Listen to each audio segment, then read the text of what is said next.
Okay, Wally, whenever you're ready. Okay. Good morning. Good Erev Shabbos. Happy 4th of July. This morning, I want to try something a little bit different because something has occurred that made me think a little bit more about the type of questions that we don't normally discuss. The great philosopher Aristotle was one of the first to ask questions about life, about God, about existence. And these are questions that are not easily answered, but the fact that people think about it, most people do not think about it. Some individuals do think about these big questions. The Rambam was an Aristotelian in many ways, and he asked these great philosophical questions about existence, about the nature of God, about why things happen, things that we can't really understand, but still perturb us and bother us. It's interesting that, fortunately or unfortunately, most people don't study Moreh Nevuchim and the other philosophical writings of the Rambam, to the point that there are some who felt that the Rambam could not have written Moreh Nevuchim because some of the questions there are very, very difficult to answer. But even though it's philosophical, there's a whole section in Mishnah Torah, which is his major halakhic work called Hilchos Deos, where he asks and tries to answer some of these questions. So I'm mentioning this as an introduction to something that popped up last week. God shows up in very interesting places, and sometimes we're forced to think about certain things unexpected. Last week, the Daf Yomi started Maseches Avodah Zarah. And the beginning of Avodah Zarah kind of jumps out at you because it's so current, it's so contemporary. The beginning of Maseches Avodah Zarah starts at the end of times, the end of days, Achris Hayamim. And the nations of the world are parading before Hashem, asking basically to survive and trying to define or explain why they ought to survive. And the counterpoint to what's going on in the world today with tensions and new threats arising around the globe, and this procession of nations in front of God is kind of surreal, like a courtroom, if you will. They come before Hashem, attempting to make their case for their relevance. And Hashem simply asks all the nations of the world one question: what did you do for the Jews and for my Torah? That's the question he asks them. So the Romans go and they say, well, we made streets and bathhouses and we increased wealth so that all the Jews could be free to engage in study of Torah. And Hashem responds to them, idiots, fools.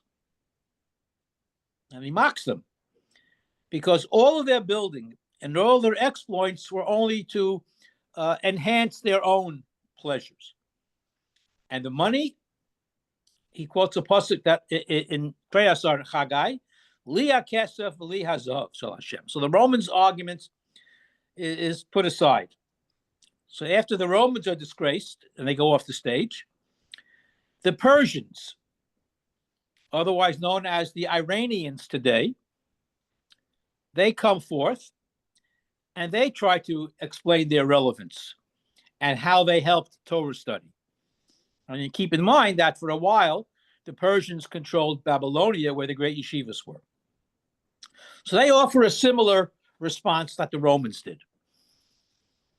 And they said, the Ribbono Shel Olam, we built many bridges, we conquered many cities, we fought many wars. And we did all this for the sake of the Jewish people so they could engage in Torah study. Interesting argument. So again, Hashem doesn't call them fools the way he did to the Romans, but he dismisses each point that they made. Your bridges you built to collect tolls. The cities were for slave labor. As far as the wars, now this is where it gets interesting. Kadosh Baruch Hu doesn't ridicule them by refuting them and saying, how dare you claim that the wars were made for the Jews to learn Torah? You fought wars to prevent Torah. He doesn't say that. He doesn't say, don't be ridiculous. You wage war for your own ego and power. You wanted to conquer your Arab neighbors.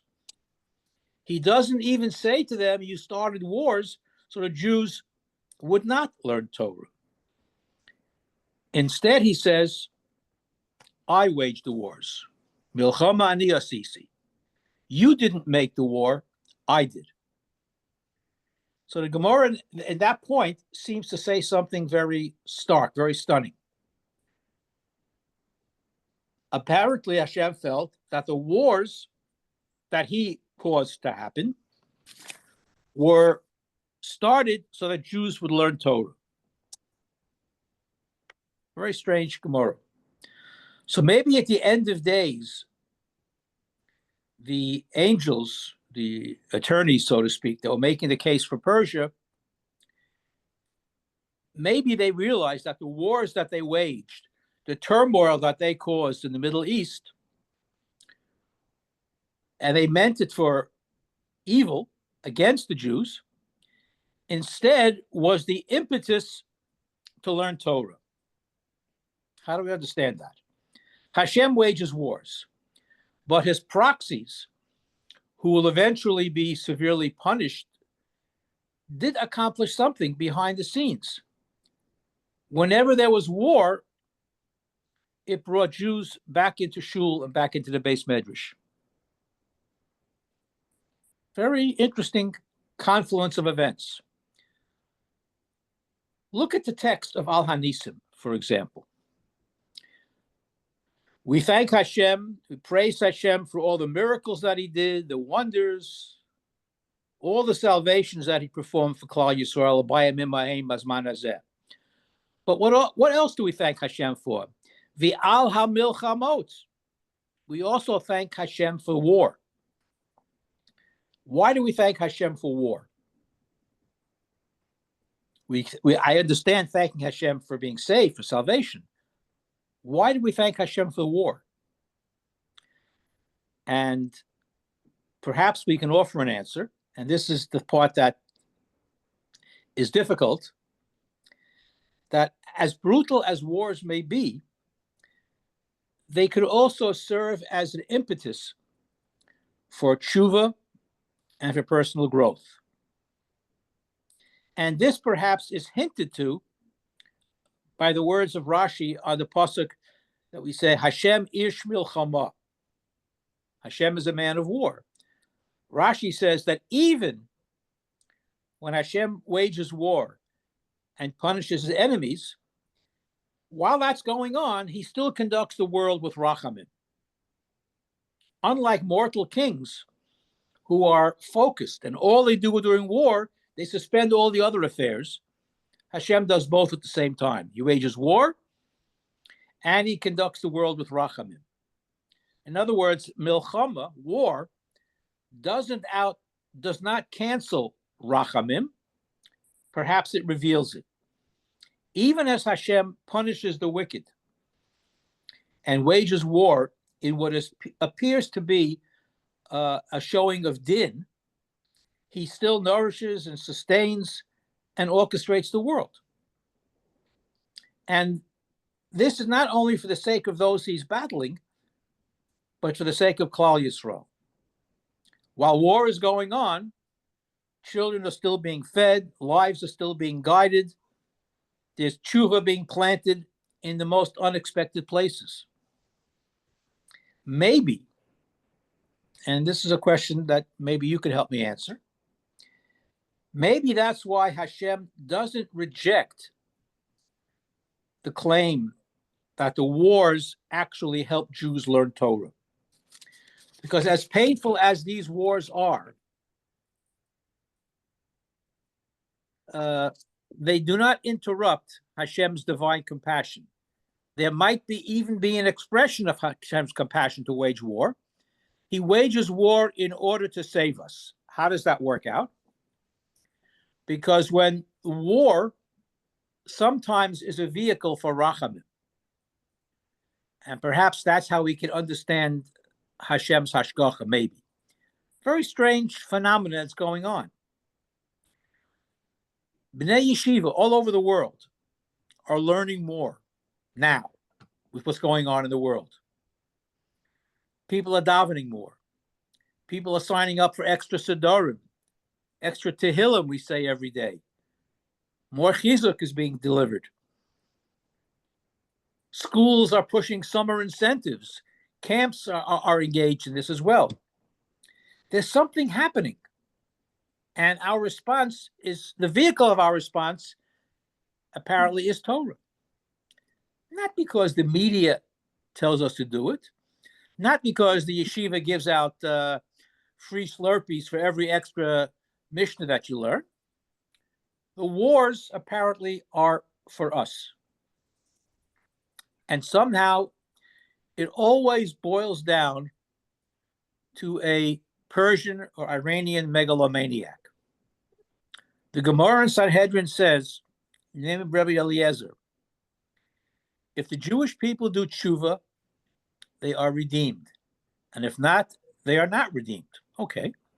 Rabbi Yeshua says to him, if they don't do tshuva, does that mean they won't be redeemed at all? Of course not. HaKadosh Baruch Hu will establish a king who will issue decrees as harsh as those of Haman HaRasha. And the Jewish people will have no choice but to do tshuva. And this will restore them to the right path. And that fits in with this opening passages in the Maseches Avodah Zarah that we just started last week. Haman's ugly head always rears up to wipe out the Jewish people. And as a result, there is a greater impetus, perhaps, to do tshuva. Throughout North America, Europe, the schools are closed. Rabbeim are not giving regular shiurim anymore. People are going to the Catskills or the bungalows or wherever they go. Nevertheless, throughout the Jewish world, there's extra learning going on. There's extra Tehillim being recited, davening, and the wars are still going on. The war is still going on, whether it's Iran, whether it's Hamas, whether it's Hezbollah. Horrible things are happening. Are these battles for us? What's our response? It's a very difficult question. It's a horrible question. Obviously, those fighting for Klal Yisrael need our support, our tefillos, and our increased learning. As much as we have to give them chizuk, they are being mechazek us. Hashem makes the wars. As the Yiddish expression is, the Eibishter führt die Welt. Kodesh Baruch Hu controls everything. He makes the wars. Hopefully, we, Jewish people, can provide the ammunition for victory by our increased davening, our increased learning. This is a very strange question, and it's a difficult question. It's not something that people like to think about. We'd much rather think about happier things on July 4th. We'd much rather think about, more frivolous topics, or perhaps topics of general interest. And this is not my usual type of discussion, but it bothers me. And I don't think it's a coincidence that we just started learning the opening passages of Avodah Zarah in the middle of this conflagration that's affecting the whole world. And it's not just what's going on in Israel. It's what's going on in Ukraine. It's going on in Africa. It's all over the world. Horrible things are taking place. People are dying. People are starving. It's a terrible question and a terrible answer. Is this happening in order for Hashem to get us to pray and daven more and learn more? That's the question.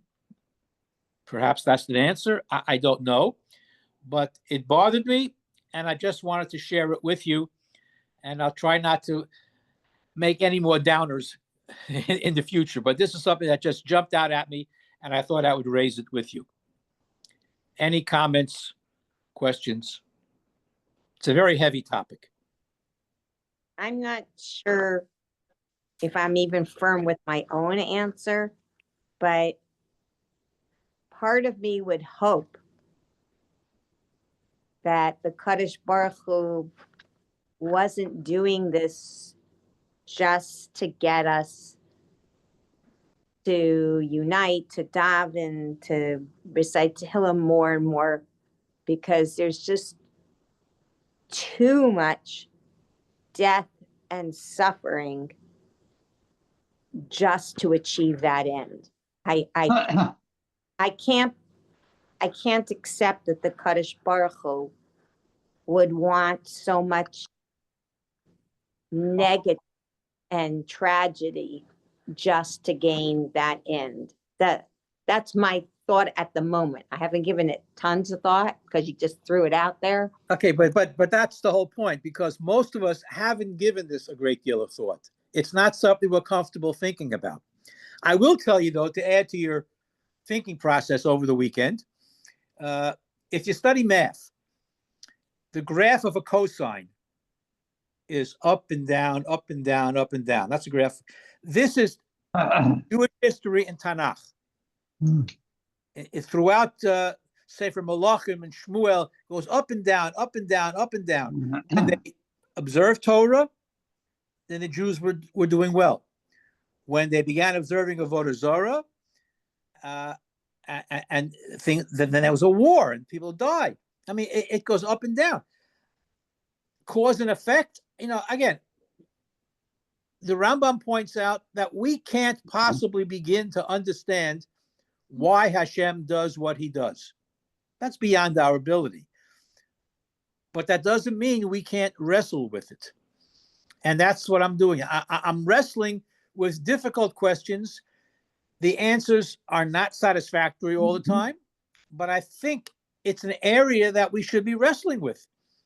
I don't know if we can answer it. I don't know.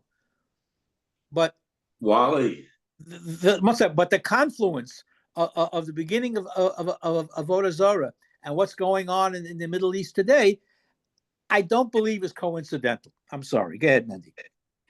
I think in life you have direct causes and you have indirect causes. Many, many, many, many things can come out of one thing that happens in the world. Did Hashem purposely do it, making a war, so this would happen?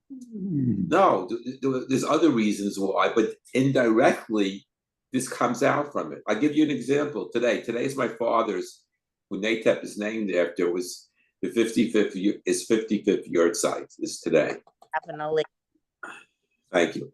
So I always say this to everybody. I tell them, listen, you know what?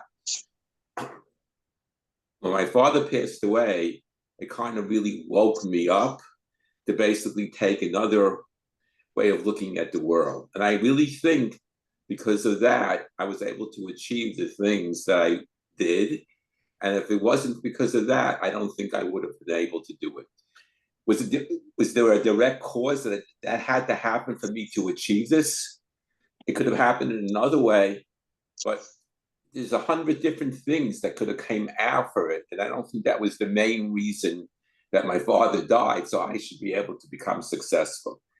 So I think the same thing here. Things in life, there's so many things that come out of one action that a Kadosh Baruch Hu does, and it's very hard to figure out what the main reason is. Yeah, the question is better than the answer.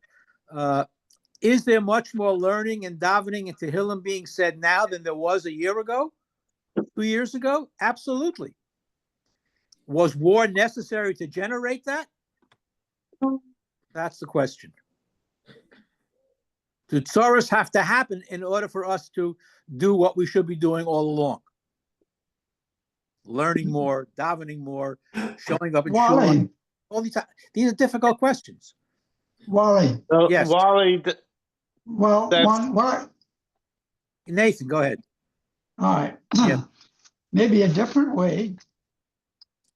Sometimes people are very grateful for what they have health, have wealth, and people are grateful and they want to learn and express that gratitude in that way.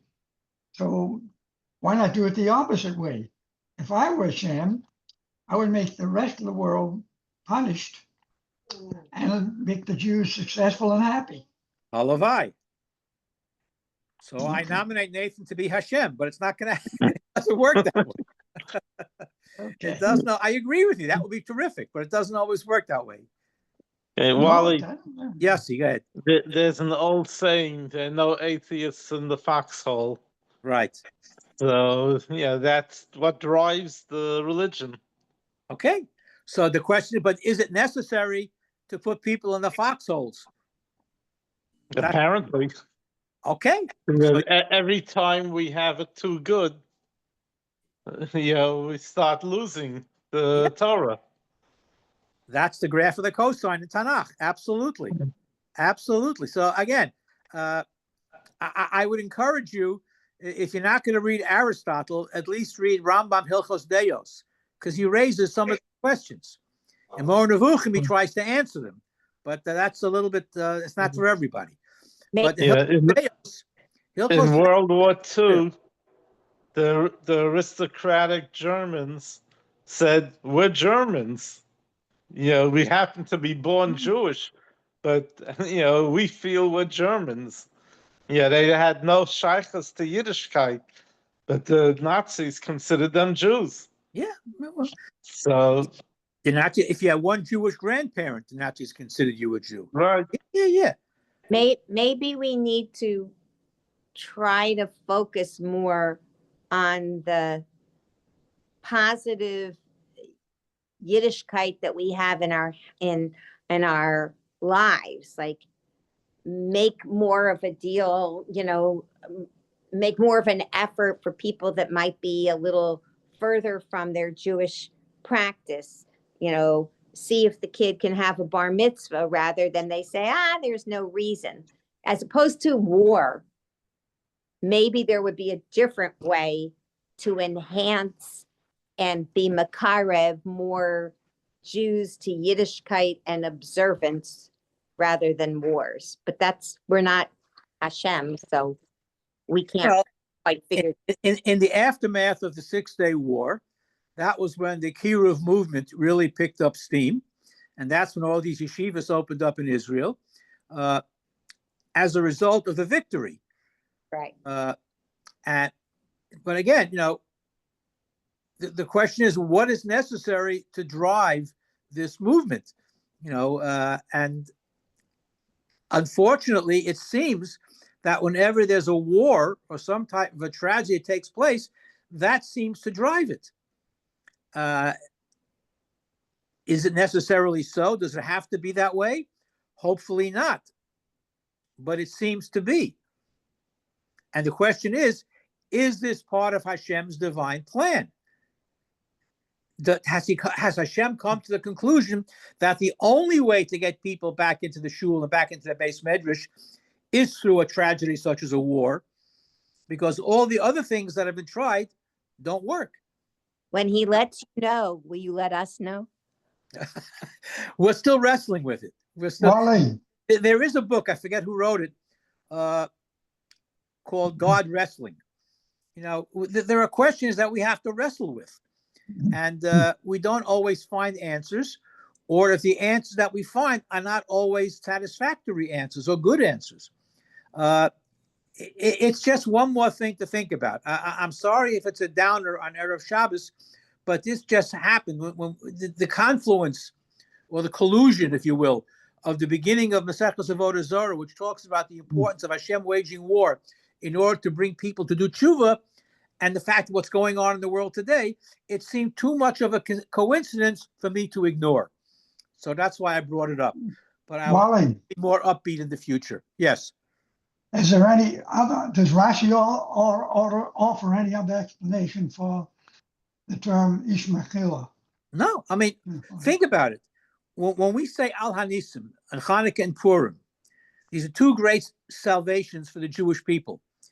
And we thank Hashem al anisim v'al neflos v'al chuos v'al hamilchamos. We thank him for all the wonderful things that he did and for the wars. Why are we thanking Hashem for war? Think about it. We say it all week long of Hanukkah and all during Purim. We thank Hashem for the victory and the salvation, the al hamilchamot, and for the war. Why do we thank Hashem for war? Because we won the war. Or the wars caused, perhaps the wars caused other things to happen. We wonder, no, but winning the war is ala chuos, ala nisim, ala chuos. Those are the salvations, that's the victory of the war. But the war itself, why is there a need to thank Hashem for the wars itself? We already thanked him for the victory. Why thank him? We wouldn't have conquered Israel without a war. Okay. Yeah. But that's a different type. Again, we can get into a whole discussion of different types of wars, offensive wars and defensive wars. That's a whole separate discussion. But again, we know, unfortunately, we know that many things that we do today are the result of tragedies. A lot of our davening, a lot of our minhagim are based on the Crusades, where tremendous tragedies took place and entire Jewish communities were wiped out. We say Ava Rachamim every Shabbos. That's from the Crusades. We add things in our keynotes. There are many minhagim that we do that are reminiscent of different tragedies in Jewish history, and it became part of the fabric of our observance. Were it not for these tragedies, would there have been more assimilation? I mean, you can do an historical survey of the rates of assimilation in the Sephardic countries versus the Ashkenazic countries. In the Sephardic countries, where the Muslims tolerated Jews after the Pact of Omar, there was much more assimilation. Whereas in the Christian Europe, where the church persecuted the Jews, there was a much higher level of observance and Torah study. And you have to look at these things and say, it's not an accident. So I don't have the definitive answer. I know the direction that we might be going, but it's a difficult solution to a difficult problem.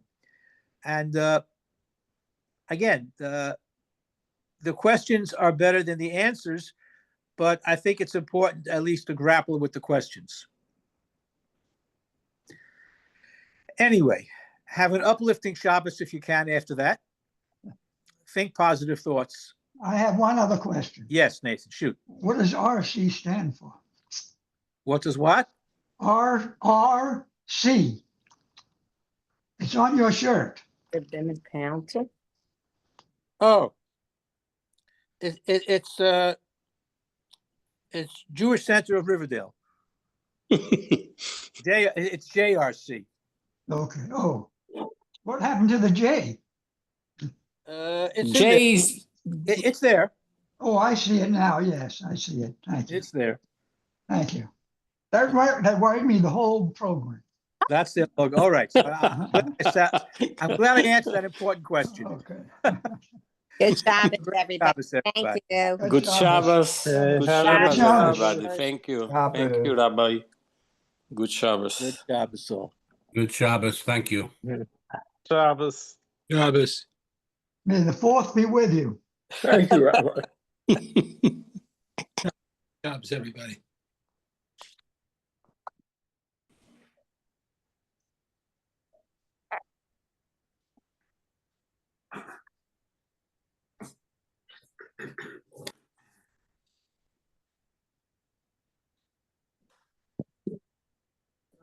It's over.